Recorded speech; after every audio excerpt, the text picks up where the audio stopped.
भादवे के चौथ की कहानी। एक गांव में एक माँ बेटा रहते थे। बेटा गाय चराकर अपना जीवन यापन करता था। उसकी माँ चतुर्थी व्रत किया करती थी। भाद्रपद चतुर्थी के दिन वह 5 चूरमे के लड्डू बनाकर एक लड्डू चौथ माता को, एक गणेश जी भगवान को, एक लड्डू ब्राह्मण को देती, एक बेटे को खिलाती और एक स्वयं ग्रहण करती।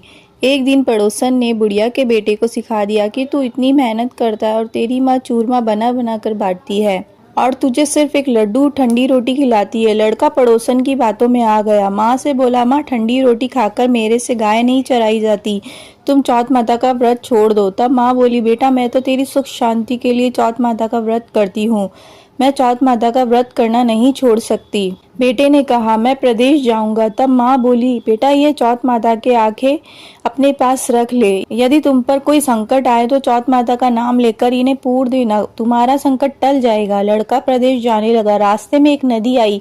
कोई रास्ता दिखाई नहीं दे रहा था। उसने आंखें हाथ में लेकर चौथ माता गणेश जी का ध्यान किया और चौथ माता की कृपा से नदी के बीच में से रास्ता निकल गया। आगे चला, घना जंगल आया, कोई रास्ता नहीं सूझ रहा था। उसने चौथ माता का ध्यान कर आंखें पूर दी और रास्ता मिल गया। आगे चलकर वह एक नगरी में पहुंचा। उस नगरी के राजा के यहाँ एक बर्तनों का हाव पकता, जिसमें एक आदमी की बलि दी जाती थी। वह लड़का एक बुढ़िया के घर पहुंचा तो देखा बुढ़िया रो रही है। उस लड़के ने पूछा, हे बुढ़िया माई, तुम क्यों रो रही हो? तब बुढ़िया बोली, मेरे एक ही बेटा है और कल हाव में बलि चढ़ाने की उसकी बारी है। उस लड़के ने कहा, माई घबरा मत, कल तू अपने बेटे की जगह मुझे भेज देना, बस तू मुझे भर पेट भोजन करवा देना। भोजन करवा कर बुढ़िया ने उस लड़के को अपने बेटे के स्थान पर सुला दिया। राजा के सैनिक आए और उस लड़के को हाव में चुनने लगे तो वह चौथ माता के आंखें पूर कर जल का कलश भर बैठ गया और चौथ गणेश जी का ध्यान किया। हे चौथ माता, गणेश जी भगवान, मेरा संकट टालना। हाव चुनकर आग लगा दी। 1 महीने में पकने वाला हाव 1 ही दिन में पक गया। यह जानकर राजा को आश्चर्य हुआ। स्वयं हाव देखने आए। राजा ने सैनिकों को कलश उतारने को कहा। सैनिक कलश उतारने लगे तो अंदर से आवाज आई, बर्तन धीरे उतारना। सभी को आश्चर्य हुआ। राजा ने उस लड़के से पूछा, तुम कौन हो? तुम्हारा जीवन कैसे बचा? तब उसने कहा, मैं वही हूँ जिसको हाव में चुना गया। मेरी माता जी चौथ माता का व्रत करती है, चौथ विनायक जी ने मेरी रक्षा की है। तब राजा को विश्वास नहीं हुआ। उसने 2 घोड़े मंगवाए, एक पर खुद बैठा और दूसरे पर जंजीरों से बांधकर उसको बिठा दिया और कहा, यदि तेरी जंजीरें खुलकर मेरे बन जाएगी तो मैं चौथ माता को सच्चे मानूंगा।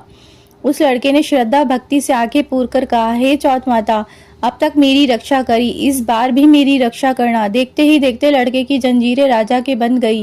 राजा ने कहा, तेरी चौथ माता सच्ची है। राजा ने अपनी कन्या का विवाह उस लड़के से करा दिया, बहुत सारी धन संपत्ति देकर विदा किया।